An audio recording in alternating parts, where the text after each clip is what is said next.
Hey, welcome to Pug TV, where we pick up gaming. And today's game that we're picking up is Screaming Eagles. Band of Brothers. It's the Screaming Eagles warfare game. It's very cool. Anyway, I'm Jadrian, and I'll be walking you through some stuff here on our board game. And that's what it is. It's Monday map board time, and this is actually a really cool game.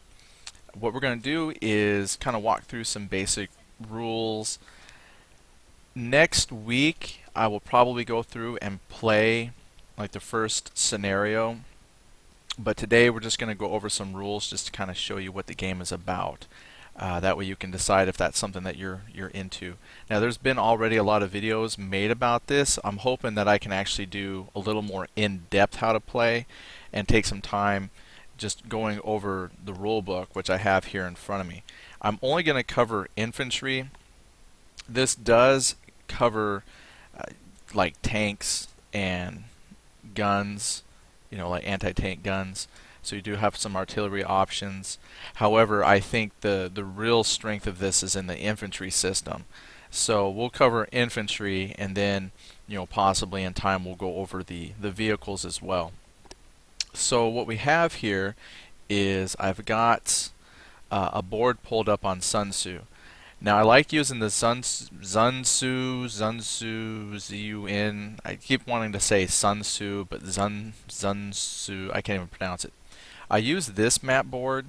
I like to use this for showing and doing the demos because it's easier to zoom in, and it plays like a real map board, a real board game where I've got tokens I can put, individual units and things, and the stacking is really nice.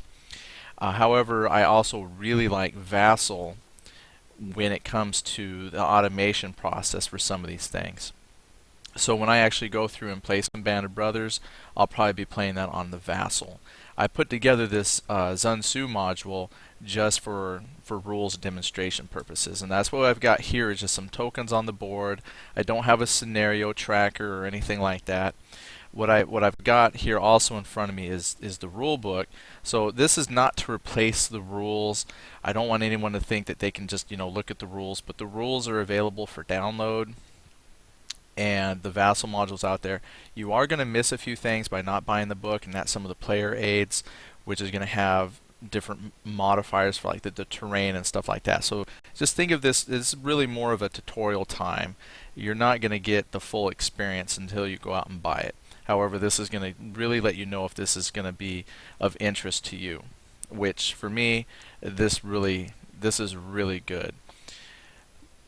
Not that I have a whole lot of experience. I'm still missing quite a few games to play, but of the few that I've really looked at, I really enjoy this. Just like I really enjoyed Panzer, I really enjoy this Band of Brothers, the Screaming Eagles. It's outstanding.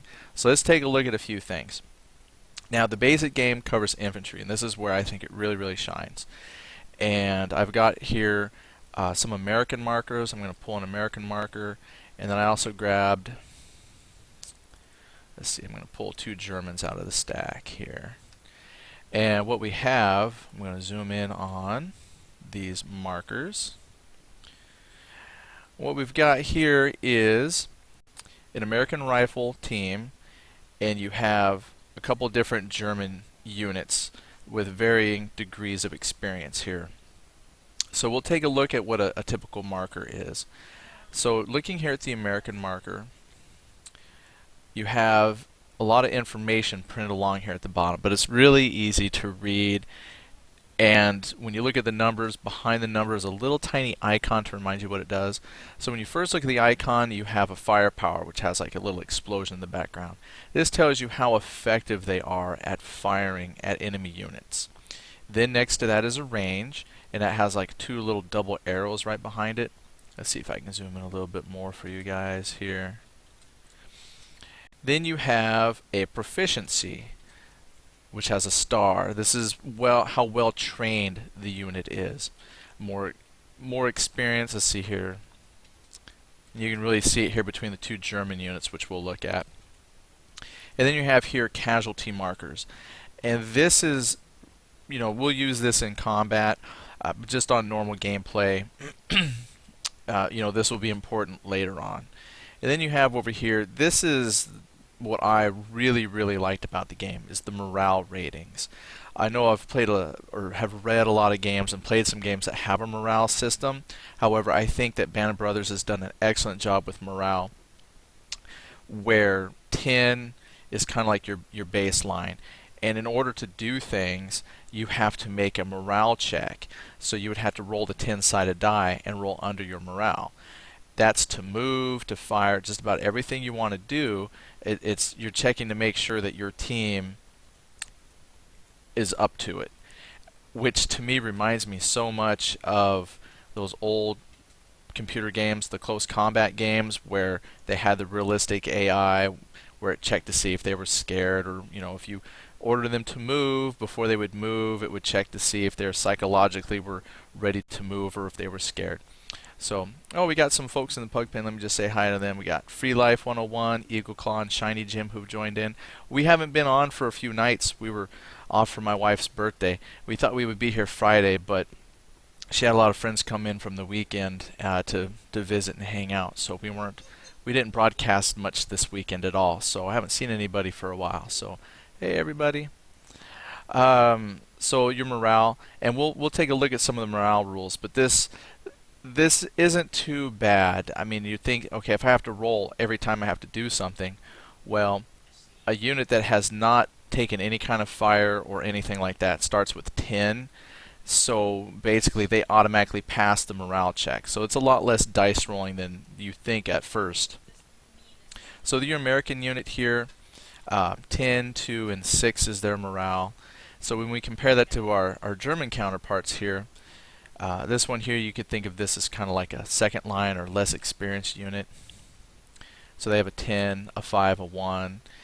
And real briefly to kind of show you what that looks like, if for example we were in combat and a unit got attacked, what they do is, instead of saying that they've been damaged and they've taken casualties, if you fire at someone, they're going to duck, put their heads down. They don't want to be shot, so they would take some suppression if you hit. And so what this suppressed means is they would just simply use the color value of their suppression chit. So if they've got yellow suppression, they would be making rolls on the yellow 5 to see if they can do something. That easy. And then if they are fully suppressed, meaning they've taken a lot of shots at them, then they would have to roll on the 1. So if this team wanted to move or fire back at the enemy, they'd have to roll a 1 on a die 10. Otherwise, they are digging down for their lives. And that's basically what the morale check and your suppression does. So real simple, but I think it does a real good job of actually saying, hey, I don't want to get shot. I'm just going to hide. Just leave me alone. So that's what the counters look like, and that's what the numbers represent. You also have a backside. So if the unit actually did take a casualty, someone in the team actually is wounded and non-commissioned for combat, you just flip the marker, and then they have slightly reduced stats to reflect the fact that they've lost some of their fighting power. Some of their team is gone. Now they also have weapon teams, which would be machine gun units or portable mortar teams, and I don't have any of those markers. The very first scenario that we're going to play next week, it is just infantry. So we're just going to focus on going over some of the infantry rules. But they do have weapon teams as well. And the only real big difference between weapon teams and the regular squads here is mostly in movement. For instance, these squads, they get 5 movement points to spend. Weapon teams get 4 movement points. When you go into melee combat, weapon teams are really weak, and their firepower for melee is a 2, whereas squads get their firepower rating. Also, in melee combat, weapon teams, they get destroyed if they take 1 casualty in melee. So they're pretty weak when it comes to certain aspects, mostly the melee combat, but other than that, they're pretty much the same. Have the same stats and whatnot. They also have a minimum firing range, but I'm not going to worry too much about detailing mortar rules since we won't have that our first time out. That's pretty much it for the counters. when you're setting up your game is also going to tell you if you have any command points. Now, command points, I don't have any command point markers. I'm not going to use that a whole lot in this demo. But basically what that is, it represents your ability as a commander to make changes on the battlefield as they occur. Some different things you can do with your command point. You can use a command point to re-roll one of your dice, a morale check dice. You can use it to perform an action with one of your units before your opponent goes. So like if you were the second player, you wanted to do something that might interfere with what the first player is doing, you can use a command point. It will let you conduct a final op firing at a range greater than 1. Basically what that means is, for instance, if this American unit is here and this German unit is charging, the American unit would have an opportunity to do like a final opportunity fire, meaning I'm going to shoot one last time at this squad to try and stop them before they overrun me for melee combat. But you have to be with 1 hex. But if I use a command point, I can do my final op fire out to the normal range of my weapon. So, which in this case would be 5. So if I wanted to shoot at them back here and try to stop them before they got any closer, I could use a command point. Another thing that you have, it lets you re-roll your melee dice. So if you did get into melee combat with an enemy, you could re-roll your melee attack dice and then see if you get better results. And so we'll detail some of those a little bit on. The other thing here to learn is your scenario is going to give you an operation phase. So some of the phases we have is the operations phase, then there's a route phase, a melee phase, and recovery phase. In the operations phase, which comes first, you're going to have pop-ups from Steam, we'll get rid of that. You're going to have opportunity to decide how many units are going to act. And this is actually decided by your scenario. And sometimes it's presented in a format where it says like a 2, 2-3, 2 through 3. And what that means is the first number indicates the minimum amount of units you have to activate, and then the second number indicates the maximum number of units you can activate. So for example, let's say I was doing a scenario where I just had like these 3 German units. So my scenario card might say 1-2. So I have to activate a minimum of 1 units to do something, but a maximum of 2. So I would not be able to move and fire all of these units. I could at a maximum only activate 2 of them. So I would have to decide out of importance which 2 units do I want to activate, or conversely just a minimum of 1. So I could just activate this 1. So if I had these 3 German units set up in what I consider to be good defensive positions, I might not want to move any of them, but since I have to activate at least 1, there are some things I could do, such as marking them for opportunity fire, which counts as one of my operations phases, but I wouldn't actually have to move them out of the hex. And as long as I've designated 1 person to do something, then I can move on with my life. So, and as they do stuff, I have some used markers that you would put on them, which are the back side of my opportunity. So if I did use a unit, I could mark them as used. So we'll show kind of a flow how things go here in a little bit. But those are your command points. The nice thing about your command points, the scenario might say you get like 1 command point, but if you do use that command point in a turn, during your recovery step you get your command point back. So it's not a bad thing to use them when you have them, since you get it back each turn. It's just an opportunity for you to try and change the flow of combat. And since it allows you to re-roll dice, there's always a chance that you'll end up with better results. So that's your operations phase. You're going to decide of how many people you're going to act, who does what. And you do 1 unit at a time. So for instance, if I wanted to, use and move this guy, I would use him. It's not simultaneous or anything like that. I don't have to pre-designate or write down orders. I don't have to say, well, this one will move and that one will move and then move them. I just decide what it is I'm going to do and do it. So if I moved him 1 hex, I would then just give him a use to know that he had done something, and we're good. Or if he fired, I'd mark him as used because he took his shot. So real easy on the command phase. You just decide what you're doing, do it. Once you've done your couple of folks, you move on to the next folks. Just remember though that when you do something, you got to make a morale check. And so unfortunately, at the beginning of a turn, everybody should have a 10. Then it's real easy to start maneuvering. You only have to worry about morale once the bullets start flying.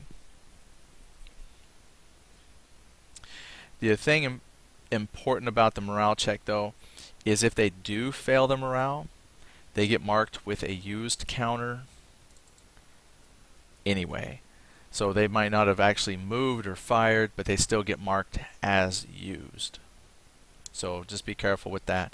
If you have a heavily suppressed team, you might want to be careful about having them do things, because rolling a 1 on a 10-sided die is pretty low chance. So chances are you might be marking units as used when you might have a different unit in a better shape that you could have it maneuver and support the wounded team. So just be careful with how you designate who's moving and firing based on morale. Opportunity fire. This is good to declare folks as opportunity fire if you don't want to move them or have them actually shoot. Opportunity fire is going to kind of put you in a standby mode, and as your opponent is moving their units, if something say came into range while they're moving, you could go ahead and fire at them. And if you fail your morale, opportunity fire is basically the one check that you can make that if you fail, you don't get marked as used. You can just keep your opportunity fire, and then as that unit moved again, you would then recheck your morale, and if you pass and you can fire, then you could go ahead and fire at the unit and see what happens. So marking units as opportunity fire is not a bad thing to do if you didn't plan on moving them out of position. So that's kind of like I look at it as they're digging in and preparing for ambush. The only thing with opportunity fire, and we'll actually cover that a little bit more, is it's a little more difficult to do than just standard aiming, because you're kind of reactionary. So as people move into a site, you have to quickly train to where those enemies are, line up your shots, and fire. So it's a little less accurate than aiming the whole way through and firing on like a normal attack. So we'll cover opportunity fire here in a little bit. Movement is real easy. I don't have the charts to show you with the movement, but basically in order to move, you have to look at the terrain that you're going to move into and then expend movement points in order to move. Open terrain essentially is 1 movement point, and these infantry have 5 movement points. So I could cover 5 of these hexes for my move. And if nobody has opportunity fire, I can move all 5 and have nobody shoot at me. But as soon as I move adjacent to somebody, they're going to have what they call final opportunity fire. So you want to be careful. If you're moving, and let's say somebody here, this guy was marked opportunity fire, and he fires at me, if he hits my unit and suppresses them, then I have to stop my movement there, even if I've got movement points. And it's kind of bad to get stuck out in the open because there's really no terrain benefits for protecting you from enemy fire. So when you're moving, think about that. Try not to get caught out in the open. This is kind of a terrible one single map as far as if you're an attacker. If you're defenders in buildings, the attacker is going to come from all these open areas. So you want to look for cover.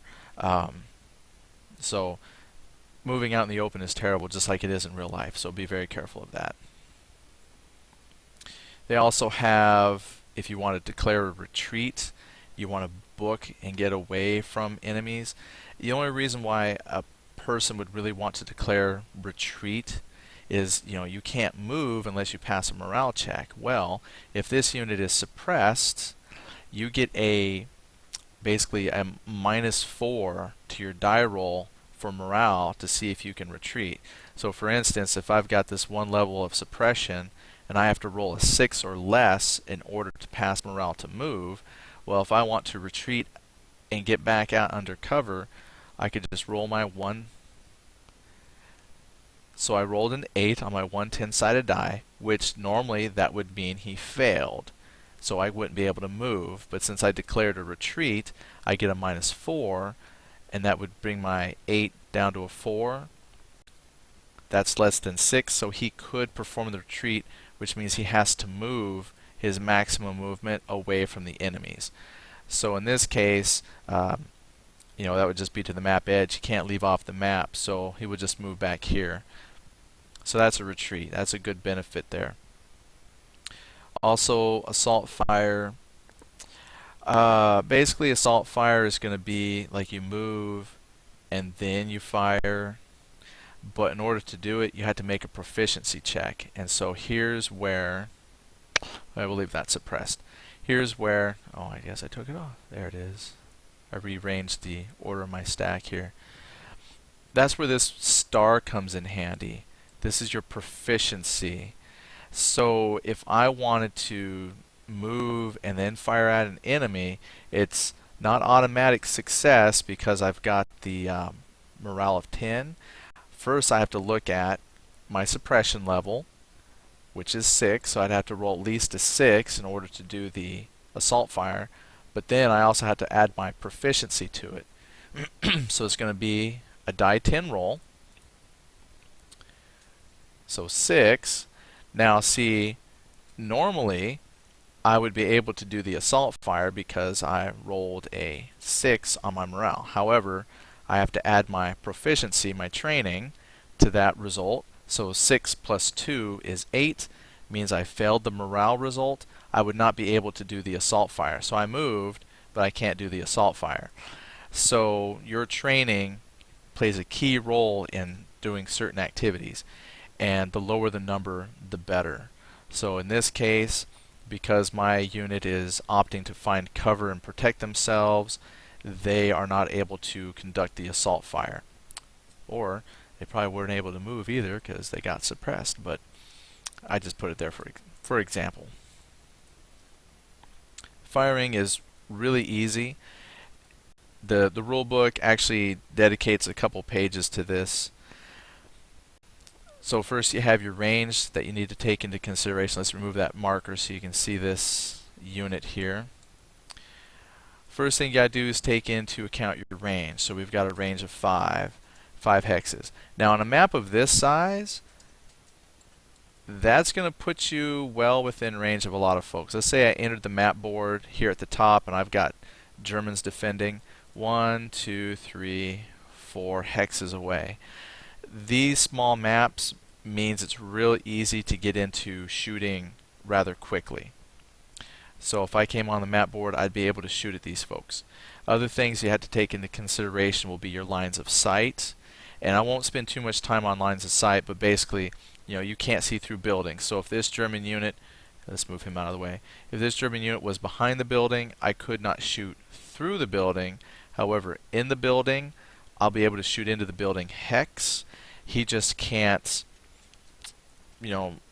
I would just be able to, there would be a penalty. So I can shoot into it.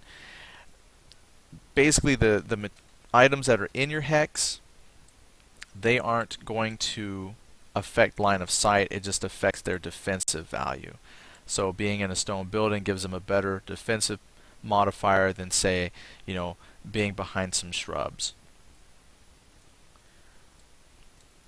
Other things that affect line of sight would be like your trees.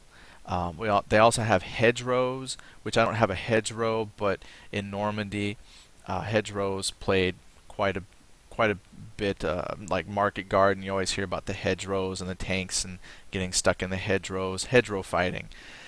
They have hedgerows here as well. Those will affect your line of sight. If you have, say, 2 folks on either side of a hedgerow, let's say a hedge was right here, If they're adjacent to it, they know each other's behind it, so they can shoot at each other. It gives penalties to hit, but the further away you are, if the hedgerow was like right here, if I was adjacent to the hedgerow, but my enemy was not adjacent, I wouldn't be able to see them, so I couldn't shoot at them. So hedgerows are kind of special when it comes to line of sight and shooting through them. But most things make sense. I can't shoot through buildings, I can't shoot through mountains, I can't shoot through trees, but some things just affect your defensive value if you're in their hex. Now, as far as shooting, choosing your targets, one thing I didn't mention was the stack limit.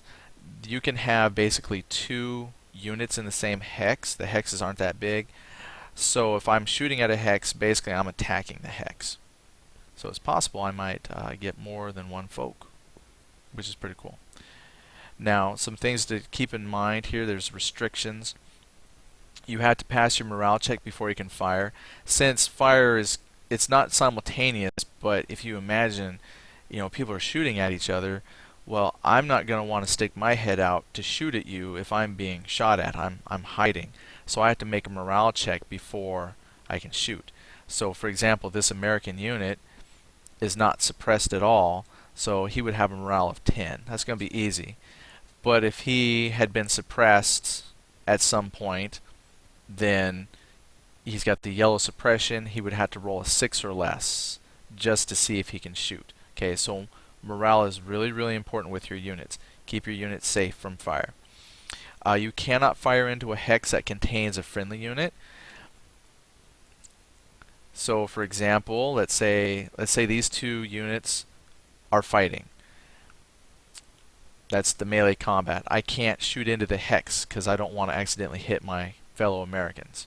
But I can shoot through a hex that has a friendly unit. So for example, if I had a melee combat that was going to take place here, I would be able to shoot past them, essentially, and attack them. And then they could return fire as well back. Alright, so be careful shooting into hexes with friendly units.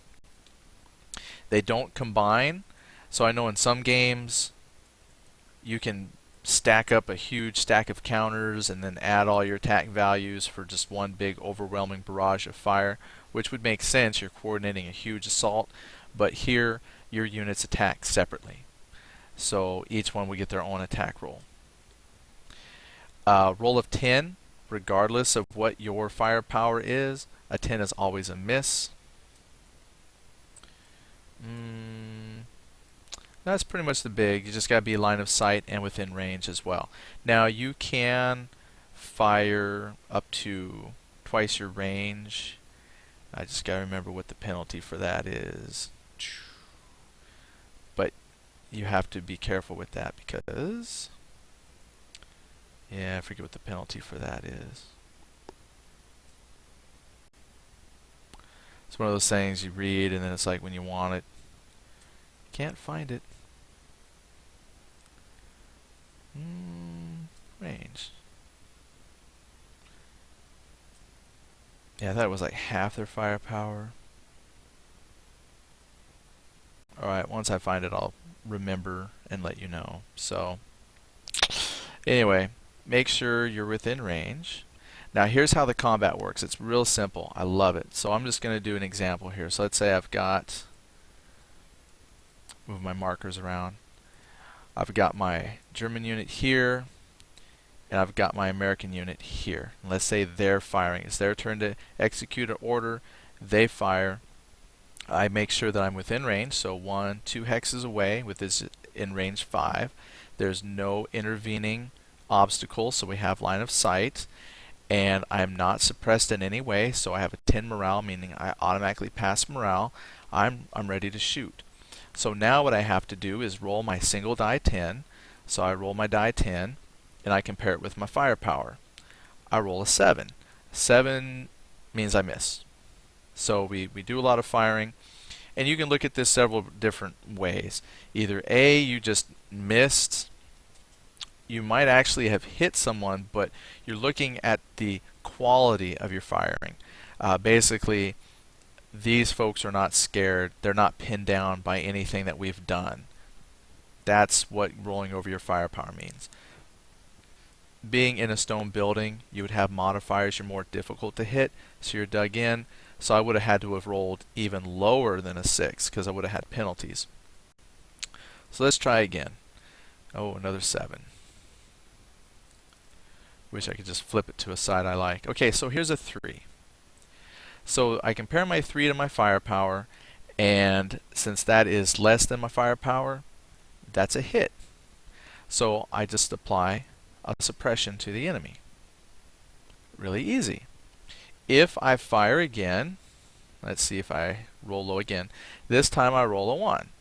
Now, normally that would mean another level of suppression is applied. So if I had had both of these units firing and they both had hit, I would be fully suppressed on this unit here, meaning he's now using his red morale in order to do anything. As you take more suppression, you can't go beyond red. Red suppression is the highest that you can get, so any more suppression is ignored. If this unit was moving from op fire, he would have had to have stopped moving. So suppression really does affect your units. The nice thing is suppression wears off. Every recovery phase that you go through, you get to reduce your suppression until it's gone. So if you can get a unit to safety and maybe pin down some of the enemy units and keep them from firing at your suppressed units, their suppression wears off. They gather themselves. They don't have to make a roll for it. They just, as they're sitting there in their cover and they're safe and no one's shooting at them, they get their morale back, and then eventually their morale will wear off completely if they go a couple rounds without being shot at. So suppression. Now, how do you actually kill people? How do you actually remove units? So suppressing just reduces their effectiveness, which makes sense. So in order to really hurt somebody, you need to roll low on that 10-sided die. So that first example I had, you can't see it. After you roll a die, oh well, let me zoom the dice in. But on my dice here, my 1, I rolled a 1. What you do is you look at your casualty numbers. So let me move this off so you can see the whole marker. Basically, to take casualties, you look at your casualty numbers of your target, and you add this first number to the dice roll. Okay, so that's the first step. So I'm going to take this 3, add to my 1, that's a 4. You compare it to the firepower of the attacking unit. If that first number plus the die roll is less than this firepower number, you've inflicted a casualty on the defender. So I would flip him over. And now he's at his reduced morale stat side, reduced combat stat side. If I can take that unit's second casualty number and the die roll, and it still ends up being less than the firepower, that means I inflicted 2 casualties on that attack, and I have immediately eliminated the unit. So that's very, very rare. You might get some bonuses to your firepower, but for the most part, it's very hard to eliminate a unit in a single attack, even by rolling a 1. Usually what happens is you're going to have to assault that unit several times or fire at them several times, and rolling low enough to get just this first firepower added, this first casualty number to your firepower. So it usually takes a few turns to eliminate a unit. But that's what happens. Since I rolled a 1 and I add their 3, 4 is less than a 6, so I would have flipped that unit over to its reduced side. Then if I fired again and rolled low enough, I would add their casualty marker again, and if it's less than firepower, I could eventually eliminate this unit. Now on the reduced side, there's just this 1 casualty marker because they only need to take 1 more casualty to be erased or wiped out. It's just that on the front side they have the 2 numbers because of that, like I said, very rare instance. Say a vehicle shoots at them, a tank or something, then it's quite possible that they could get wiped out after 1 shot. But generally in infantry combat, it's going to take a few rounds of combat to take them out slowly, which makes sense. So that's covering most of the important things. Opportunity fire, we'll talk a little bit about that. Like I said, that's when you have your unit marked. Like, the rules are real easy for infantry. Once you've kind of read through them a couple times, and I'm sure, even with me making some mistakes and playing through, once you actually play a few games and really follow the rules, they're easy, and you'll start to remember them. Well, let's say we're going to do opportunity fire. When I've got my unit marked for opportunity fire, what that means is I'm just waiting for, I'm going to put them in a building. That makes a little more sense. So opportunity fire means I've got this guy marked. I want to shoot when my enemy is at a good, advantageous spot to take fire. So let's say the airborne unit comes onto the map here at G2. Now, the American player, move, and I move a square or a hex, and then the German player says, you know what, I'm going to take my opportunity fire because you moved. Now, they say you got to be kind of team sport about this. You don't want to move so fast like you go blah blah, here I've moved, because the opportunity fire player can't say, oh wait, I need you to back up 2 hexes where I'm going to shoot at you. So what they say in the book is move slow enough that the other player has a chance to declare opportunity fire. Usually if you're playing with somebody, you're going to let them know, hey, I'm going to take opportunity fire as you move. You work it out. Clearly you're marked with opportunity fire. The moving player knows that I'm in range of someone who's got opportunity fire. I'm probably going to get shot at. So just be respectful. Move at a pace that the opportunity fire player can say, hey, I'm going to do my opportunity fire. Then what you do to do your opportunity fire, like we mentioned earlier, is do your morale check and add your proficiency to see if you can do your op fire. Now this unit here, as I have it in this building, his morale is 10, so I have to add my proficiency. So there's a chance I could fail. Now, it just means, they're not able to op fire because they've decided the American, like maybe they did fire, but the Americans were undercover. So, for example, I roll my die 10, I rolled an 8. So for normal shooting, that would have been a successful morale check. I didn't have to roll because it automatically passes on 10. But because I've got to add my 4 for proficiency, that's a 12. So that's a fail. Even though this unit is, at full strength, the fact that I had to add my 4 for my proficiency, he failed. He's not able to conduct that opportunity fire. If I had rolled a 6, for example, I rolled a 6, then I add my 4 for proficiency, that's a 10. 10 against his morale of 10. He's able to conduct his fire. So then, because he passed morale, now he's going to roll his firepower dice. So then he rolls a 9. So he missed anyway. So he still didn't shoot. So he passed morale, but then he failed his firepower.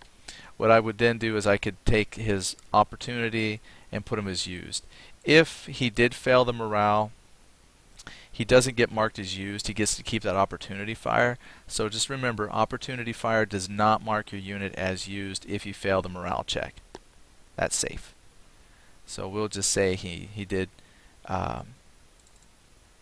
pass morale, but he missed on the firing, so we'll put him as used. Then you just have to look back at your scenario. Let's say this was the opening move of a fight.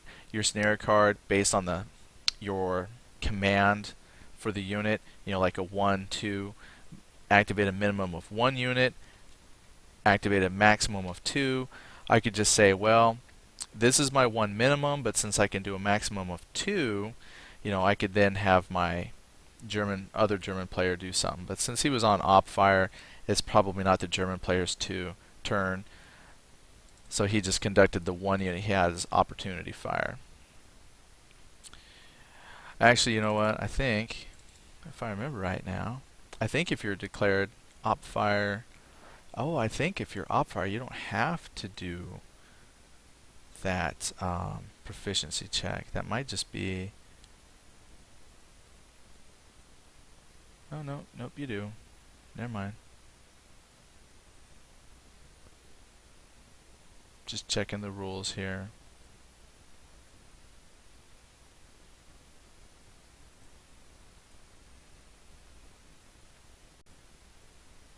Yep, nope, that's good.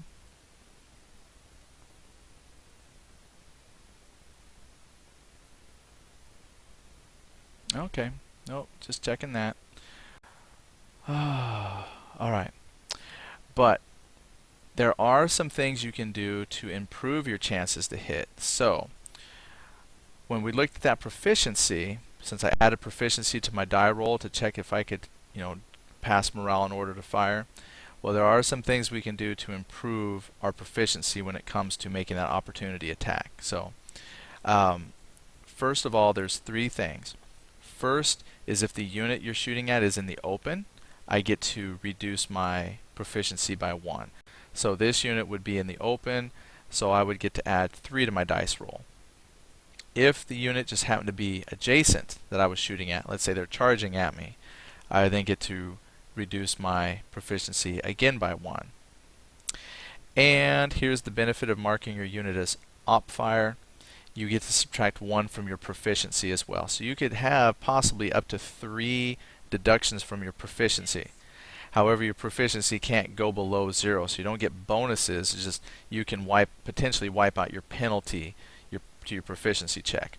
So what that means is units that are not marked as opportunity fire, they also can shoot as well at somebody who's charging in. So if this unit here was marked op fire, but he wasn't, if I was moving, I could shoot with both of them. It's just that this guy gets the better proficiency check because he was marked op fire, whereas this guy would only get a deduction of 1 for the target being in the open.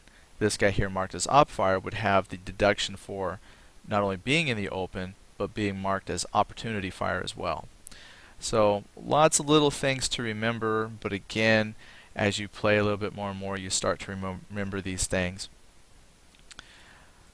So opportunity fire is very nice. What I like too, speaking of opportunity fire, the final opportunity fire I keep mentioning is super important.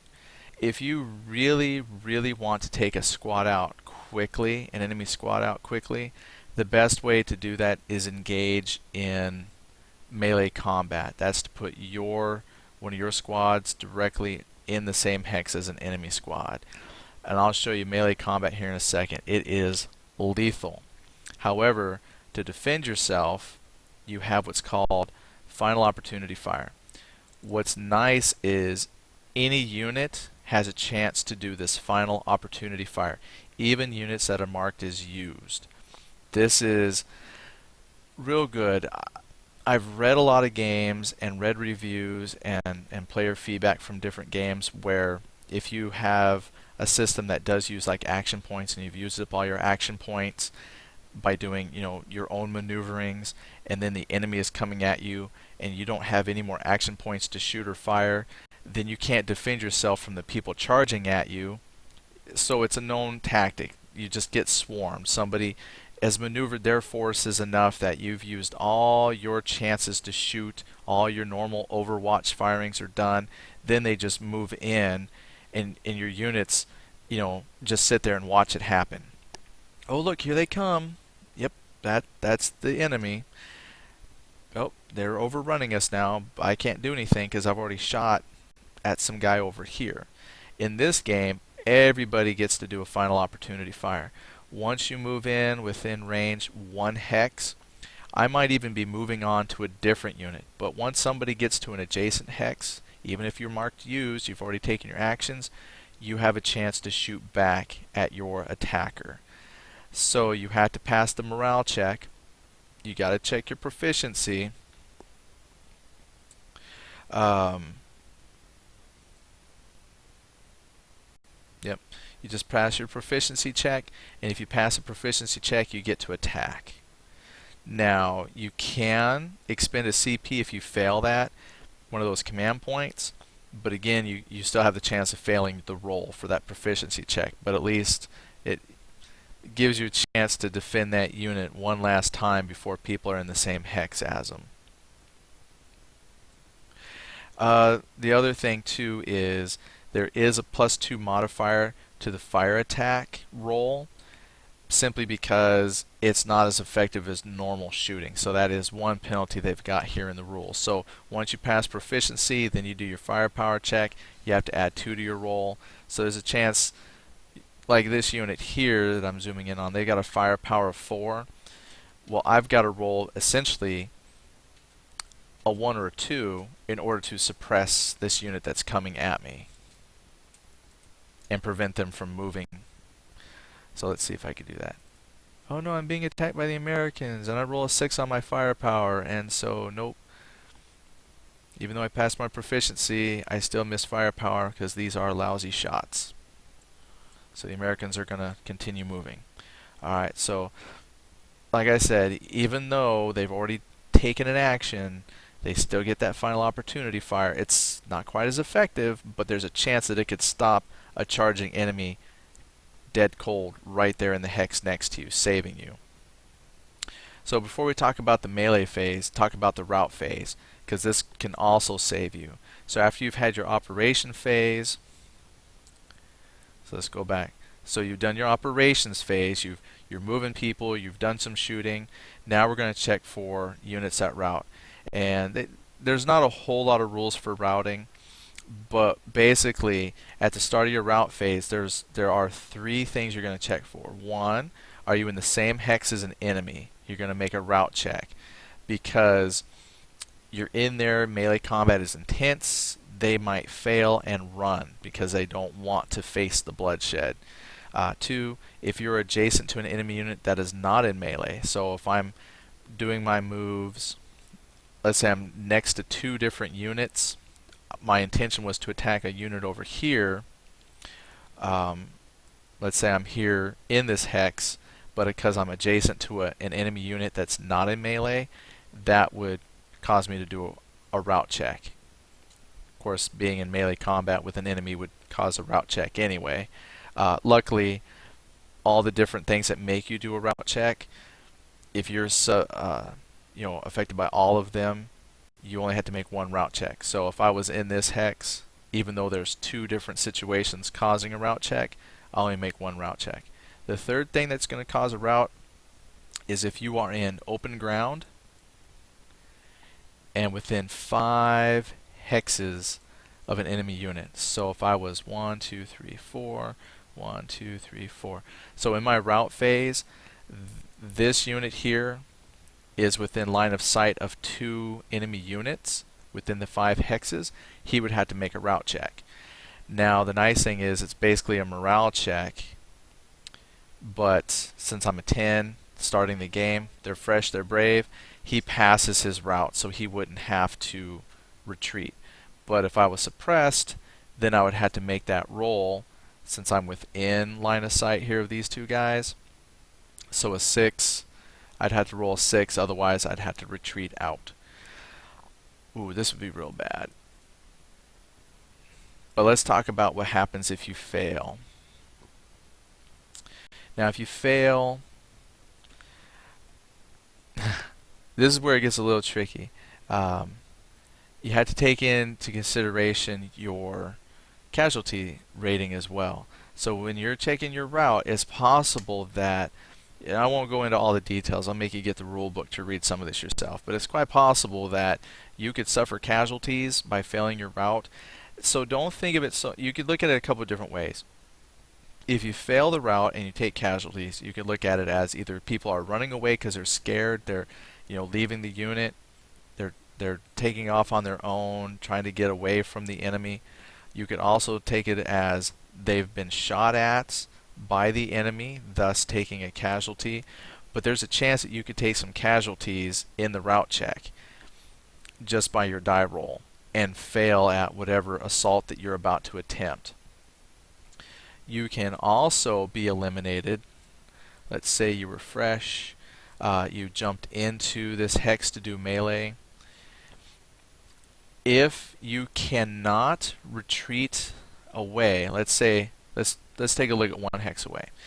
Basically, if you cannot back away from an enemy unit without getting closer to another enemy unit, you're going to get routed. So for instance, if I was here and I failed my route check, I would have to back up this way or back up this way and keep going my full move in order not to be eliminated. Alright, I couldn't move, like if I was moving away from here, even though this is one away, I'm still next to an enemy unit, so I couldn't move up this way because I'd still be next to an enemy. So let's say I'm in melee and I fail a route. See, here's the bad thing about melee combat and you fail your route. That unit will be eliminated because if I back up one square away from the enemy, I'm within one hex of an enemy unit, which would cause elimination. So you have to be real careful about charging enemy units when you are suppressed. That might not be good. You don't want to send folks in who have poor morale because they have a chance of getting eliminated. So what you want to do, there's a couple things about the how you can get around the routing when you're assaulting an enemy. Make sure you have a couple units with you that can fire at the target you want to charge. So let's just say, let's take this off so you can see. Let's zoom in a little bit. So let's say I want to do an effective charge against this unit here. Since it's so hard to attack when you've got, final opportunity fire, routing because you've maybe have been suppressed and you've got, your low morale, and if you fail a route in melee, you're gonna, get wiped out. What you want to do is suppress this guy as much as possible. That way when your assaulting unit comes up, they have a pretty good chance of remaining at full morale when they enter the melee combat. So for instance, let's say I'm setting up my assault here, and the scenario allows me to activate a maximum of 3 units. So what I'll do is I'll check my firepower here for these units. So I'm going to go roll a die 10 for this unit here. I roll a 3. Then I add the first casualty marker, so that 3 plus the 3 I rolled is a 6. My firepower is 6, so I would automatically inflict a casualty. And here's a nice thing: when you inflict a casualty like that, they automatically go to red suppressed. So that's good. Now remember, since you don't have to pre-plot what you've done, I could just say, well, he was very effective in his firing, so he's used. So I could go ahead, and it is now safe to conduct my move and get into melee. So for example, I now move this unit. Because I've moved 1 hex away, he's going to conduct his final opportunity attack. But in order to do that, he has to make a proficiency check. So I have to look at some of my conditions for the proficiency modifiers. He's not marked as opportunity fire, so he doesn't reduce his proficiency. The enemy unit is 1 hex away adjacent, so he gets to reduce his proficiency by 1. And the enemy is in an open hex, so he gets to reduce his proficiency by 2. He has a proficiency of 4. Reduce that by 2 is a 2. Add that to my dice roll. So 8 plus 2 is a 10. Well, because he was at a 1 morale anyway, he pretty much was going to fail. So by having this unit put suppressive fire down on the target unit, I pretty much can move this unit up safely and continue moving. So I spent 1 movement point. And then to get into a building, it takes a couple of your movement points. Oh, I didn't even check his morale, but since he's at 10, he's got enough morale that he can pass. And then let's say he gets in here with the enemy. So now he's done moving. Now what I might want to do before we check for route is I might also want to see if I can suppress these guys as well, since they're right adjacent. He would still make a morale check even though this guy's adjacent, but just in case of any. Well, actually, look here. See what I should have done before I moved him in? Was gone ahead and had this unit fire. Because see, look, by moving into this hex, I automatically put my American unit adjacent to this guy, so he can do his opportunity fire. Look at there. I was trying to do a nice little example, and I found a flaw in my strategy. So because I forgot to have them fire at here, let's go ahead and see what would happen. I'm just curious now. So before I get to do my melee assault, let's see if the Americans actually get to stick around. So first I have to make my proficiency checks. Let's take a look here. They're not marked as opportunity fire, so no deduction. The American unit is inside a building. I mean, a person could argue and say, well, since I'm inside a building, I can't shoot through the building to get to them in the building, so maybe they wouldn't even be able to fire. But since they're adjacent, we'll just go with it. We'll just go with it for fun. So being adjacent, they reduce it by 1, but they're not in the open, so they don't get to reduce it. So really, they get to take 1 off their proficiency check. So I have to add basically 3 to my die roll for morale to see if they can. So 8 plus 3 is 11, so they're not able to do final opportunity fire anyway against the American unit, which is good, because if they did, then it's quite possible I would fail my route check and be eliminated before I even got to do my assault on this unit. Okay, so we're slowly leading up to the melee combat. So the Americans have dodged a lot of German gunfire, they suppressed the target unit, and now we have to check for route. So, since I am adjacent to an enemy unit that is not engaged in melee, I am subject to a route. These units here are also subject to route because they are within 5 squares or 5 hexes of an enemy and in the open. There's going to be modifiers, like if for cover and things like that, but since they're not in cover, they got to make a morale check. Now, because I've got the 10, they pass route. Luckily, they weren't reduced by suppression or anything like that. Let's make sure if I got to add my proficiency to the route.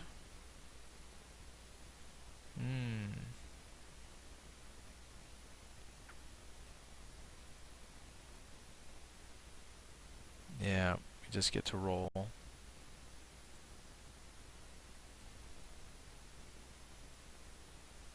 Yep, just a standard morale check. Great. So the 10 automatically passes. These guys automatically pass because they're at 10. So good, we're good there. So now that he has passed his route, he can then move on to do the melee. Now melee is deadly and it's quick. And this is how it goes. It's simultaneous. Each person rolls 2 die 10. That's why I've got 2 die 10. Each dice that is successfully below your unit's firepower inflicts 1 casualty rating on an enemy. If it was a weapons team, the firepower would be a 2. So let's roll for the Americans. I have a firepower of 6. So I roll 2 dice. So there's a chance you could fail. I rolled a 0, which is a 10, and a 3. So I passed once. The German rolls. He has a firepower of 4. So he rolled a 1 and an 8. So he inflicted 1 casualty on me. I inflicted 1 casualty on the German unit.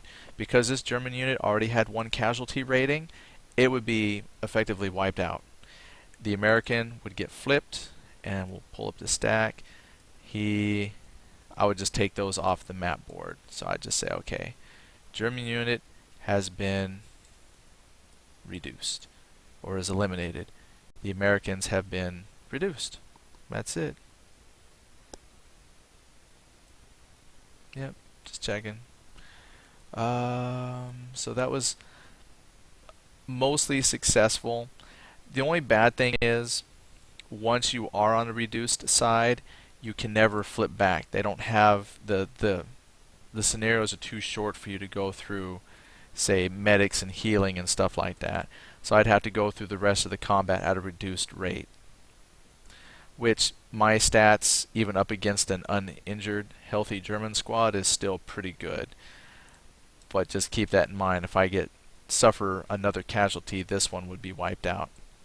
So that's why it's good to try and suppress the enemy you plan on charging as much as possible, because I did, and that made for a successful attack. If not, it's quite possible that that enemy unit's final opportunity fire could have stopped my assault dead in its tracks before I even got into melee. And as you can see, melee is real simple when it's just a couple of dice rolls. So once you've gone through your command phase, your route check, and finally any melee that occurs, we're going to do a recovery phase. And recovery phase is just simply, just cleaning up your markers. Take your used markers off and just kind of reset any levels of suppression by 1. Let's say I had some suppression on these guys. Basically, the recovery phase, you get to reduce your suppression by 1. Not the enemies, you get to reduce yours because it's your turn. So I could reduce them. Oops. From yellow to no longer suppressed if they had been suppressed in that turn. If the German player had been suppressed, then he could just flip it over to the yellow side. So they've spent some time hunkered down, and now they've got their morale built up a little bit, and then hopefully if they went a whole turn and nobody shot at them, then eventually they could remove their suppression and then go on about their business. So suppression wears off on its own. And that covers pretty much the basics of infantry. You move, you shoot, you make some proficiency checks when required, use your units to put suppressive fire down on the enemy units so you can move close enough into do melee, because if this had been a full strength unit and let's say I was coming in with a suppressed unit, it's quite possible that I could fail my morale. I mean, golly, yeah, let's say if I had a suppression marker on this American unit, when I go to actually make my check, if I rolled this die 10, luckily I rolled a 3, but if I had rolled a 7, 8, 9, or 10, this unit would be eliminated because he would have to move away 1, but because he moved and he's still adjacent, he would be wiped out. So yeah, you want to make sure that you send strong units. If I was charging this guy and he had not been suppressed, there's a chance that his final opportunity fire would hit because he's at full morale. So I could roll this here, 4. I rolled a 4, plus my 4 for proficiency, which is 8, is under his morale of 10, meaning he could conduct opportunity fire, and then he'd roll his die 10. He rolled a 2, which means he hit, which means he's suppressed, which means this unit stops movement right here, out in the open. They don't get to move again to conduct their melee attack. So use suppression to your advantage when you're doing your maneuver operations. So as you can see, there is some strategy, and it makes sense. And you're watching me kind of demonstrate this. Hopefully when I actually play a game through, it will even make more sense, but it feels right. When I'm thinking back to different movies I've seen, I hate to use that, movies, but until you've actually gone to Somalia and had people shoot at you, it's hard to explain what really happens with what perceived happens. And this carries the perception really, really well. When people are shooting at you, you duck. And this is represented great in their suppression. Just because you're shot at doesn't mean folks have been killed. It just means they're ducking for cover.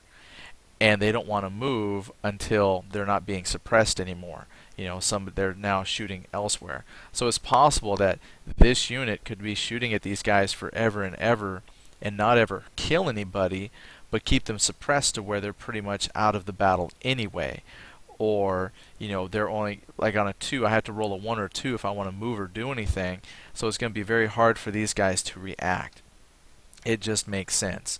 And if I happen to roll good enough that they do take a casualty, then their morale is still hurt, but they could still act. They still have some cohesion as a unit, so it makes sense. Oh, Shiny Gems typing in some stuff here. I'm just so engrossed in how fun playing with little pieces on my board.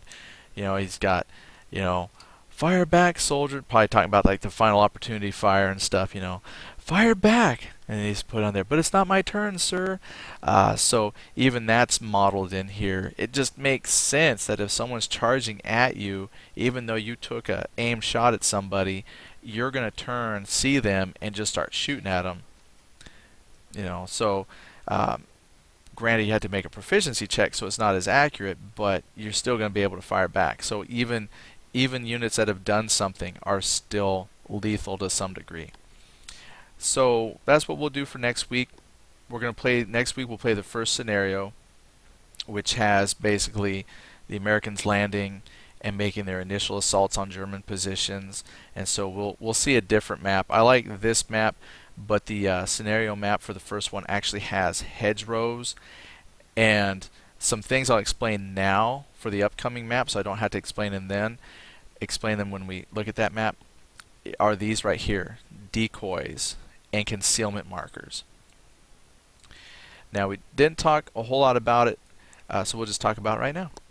Basically, what this will allow you to do is when you're setting up your map, is the scenario will say if you get any of these decoys. What that means is I can place a decoy marker on one of my units, and the enemy has no idea what's under there. It's a concealment, and so they get like a +1 because they're kind of hiding.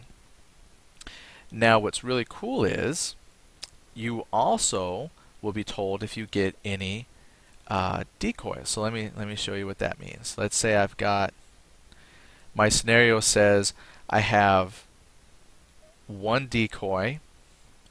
So I'm going to say that this bottom marker is the decoy. Well, you can conceal your decoys as well. So those are things that the enemy thinks are units. I can treat a decoy as an actual unit. I can move it. I can, activate it and put a used on it to make my enemy think, oh man, there's a unit there. I can also put the concealment on a real unit or put a concealment on a decoy. So the enemy has no idea. So when you see these decoys moving around the map, then you might say, oh hey, I might want to divert some resources over that way to find out what is actually being concealed. Because you have different ways that you can reveal that conceal. You can shoot at it, you can move adjacent to it. If I move adjacent to a concealed unit, I can then remove the concealment and then see that, oh, it was a decoy. So I just wasted movement to uncover nothing. Or I can then move close enough and pop the concealment off and go, oh look, it's a tank. It was camouflage, I didn't know what it was. So concealment's actually very, very cool. And the decoys are pretty neat as well. And I just mentioned that because in the first scenario, they're going to have some concealment. There's no decoys, but there will be some concealment that I can stick on the starting German positions, give them a little extra protection, simply because they're dug in and the Americans don't know they're there. The other thing we'll take a look at in the actual gameplay will be like the turn marker. I mean, that's all it is, just mark how many turns you have passed. It doesn't have mortars in that first scenario. It doesn't have vehicles. It basically has 6 infantry units per side. You get 1 CP, so you can do the occasional reroll. And it has hedges. No canals or anything like that. So when we talk about lines of sight, it will be on a different map. So it'll just have a little bit different feel. But that pretty much covers all the infantry. I've taken a lot of time trying to go kind of slow and be kind of thorough in the explanations. But in theory, it runs pretty quick. Kind of like Panzers. Takes a long time to explain and kind of read the material, but in essence, the gameplay is actually really, really quick. And I can't wait to actually do some gameplay so you can kind of see how fun this is to kind of suppress units and try to maneuver and flank, because then it really feels like, oh wow, they're doing like some real squad tactics here, trying to, ghost recon each other. It's very, very cool. But that's about all I got for tonight. Now next week, we will be playing with the Vassal game engine. The reason I like to play with the Vassal game engine is it has a lot of things kind of automated. You can right click on markers and have it automatically apply suppression and different things. I like to use the Sun Tzu when I do my demos because it's easier to, like I said, zoom in and do different things. And I can't zoom in quite the same as you do in Vassal, so it's harder to explain and show things when I want to zoom in on markers. So we'll be playing the game in the Vassal engine, and it will look slightly different.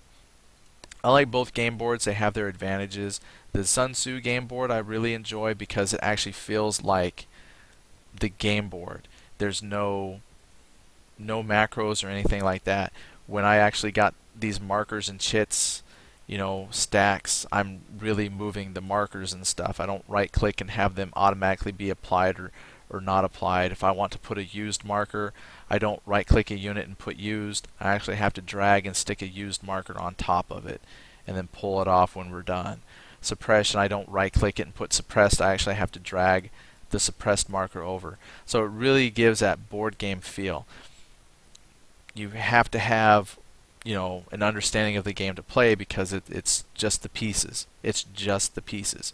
Vassal I like because on some of the more complicated board games, like when you play, say, Fighting Formations, it automates some of the processes. So like if I break a platoon down into squads, I can just right click and tell it to break down, and it automatically replaces my platoon with the appropriate amount of squad pieces. So it does have a level of automation that makes it nice to play. A little more precise when checking line of sight. I like them both. So I'm going to play the game and show the game in both game boards just to kind of show you how they look and act. But you can make a decision as to which game board you prefer.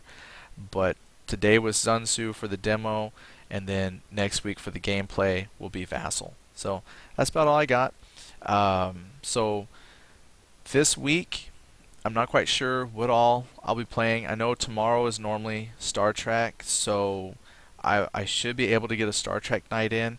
But then Wednesday will be the 4th. That's a holiday. I probably won't be broadcasting. I'll be watching fireworks or doing something. So probably the 4th of July we won't be broadcasting. And then Thursday, I took that day off from work. So depending on what I have going on, I will try to broadcast. But that's just kind of like a continuation of my holiday. So I'm not sure yet. We'll have to wait and see. And then Friday, we should be back to Fellowship Friday. So hopefully this week, some interruptions, but it's a holiday coming up. We got fireworks, but there's a fireworks ban because of the temperature and it's dry. But if we get some rain, we'll be launching fireworks. And then if I have to wait a day or two after to launch my fireworks, that'd be another reason I'm not broadcasting. It's because I'm out blowing stuff up. So we'll just see how it goes for the rest of the week. And then when next Monday rolls around, then we'll be able to play a full run through of Band of Brothers. Let's see. Also, for those who want to see the Dungeons and Dragons action, good news on that. We actually got to play some Dungeons and Dragons this weekend for my wife's birthday, and that was so fun. I got to Dungeon Master again. The last time I played with some of these folks was quite literally, well, no, it wasn't a year ago. It was like back in last November when we went on a cruise with some of them, and we played on a cruise ship. But we had a couple new players. Everybody loved it. We just have so much fun with 4th edition whenever we play.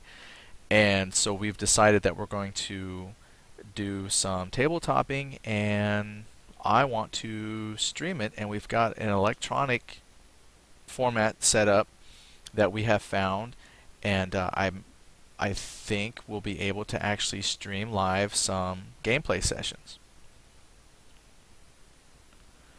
Oh, and Shiny Jim says that he's going abroad in a while and don't know if he'll show up for a while. Ooh, sounds intriguing. Might not show up for Friday Fellowship a couple times. I understand things happen. Sometimes I don't even show up for the own show that I'm hosting. So, so totally understand. But hopefully, everything will go well and you'll be home safe and then can join us as soon as possible. But the Dungeons and Dragons, I'm not quite sure when that will be or who all will be in that, but we found a program called, I forget what it's called, Roll20 I think it's roll20.net is the website, and they were a Kickstart program that basically kind of made a virtual tabletop for the Google groups. So if you have Google Plus and a Google group, you can do tabletopping. It's awesome. So it'll show the cameras for the people we're talking with, so we'll be able to see each other.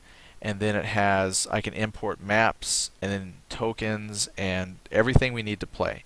All of my characters will have their character sheets emailed to them, so the people we're playing with, they already have their characters made, so we'll be able to play a D&D game and stream it. The only things that we're trying to hammer out right now is what night that will be that everybody can work with, and the Roll20 has a built-in Twitch streaming, so we'll probably be able to stream it, but due to that being a little bit different than say going through my XSplit I normally use, I don't know if I'll be able to like talk to folks as we're playing. So if you watched it, you'd probably just have to watch us. So we'll just have to see how it goes. Still a couple things to work out on it, but I'm really hoping we can bring you some Dungeons and Dragons. And I know it always brings up, how come you're not doing Pathfinder? How come you're not doing, Dungeons and Dragons version 3? 4.0 sucks. I'll tell you why. Because we like it and we think it's cool. And if people say it plays like a video game or an MMO, great, because that's what we're used to playing anyway. So we love it, and that's the version that we'll be streaming. So other than that, I got nothing else. So Shiny, have a safe trip while you're away. Can't wait till you come back. Everybody else, we'll see you tomorrow, hopefully for Star Trek Online night. So if you've never played Star Trek Online, I know a lot of folks watch this because they're just watching it for the board game portion. But if you've never played an MMO before, an online role-playing game, try Star Trek Online. You can play it with us if you stay up late, 10:30 Central Time. Roll up a character, we'll suck you into the group, run around with you. But we run player-made missions. Or just watch and hang out with us and see what it's all about. But Star Trek Online is what we do every Tuesday. And so hopefully we'll be there for that tomorrow. So other than that, good night everybody. I will see you all later. Enjoy your holidays coming up. I know I'll enjoy mine. Be safe. Don't blow any fingers off. My son tried to do that. He gets the little poppets that you throw on the ground and they pop. Well, one day he says, "Hey Daddy, watch this." And he grabs one and kind of squishes it in his fingers and he sets it off. I'm like, really? So luckily the poppets apparently don't have enough explosive force to blow any fingers off, but it still was freaky the first time that he does it. Actually, it's still freaky every time he does it. He just grabs a poppet and it's like, yeah, and then it blows up in his hand. He's like, I don't even feel it. I haven't even tried it yet, but I guess if my kid can do it, I'll be doing it. So we'll be popping poppets in our fingers this weekend. Just don't pop any like M80 firecrackers in your fingers. Alright, anyway, have a good one everybody. We'll see you later.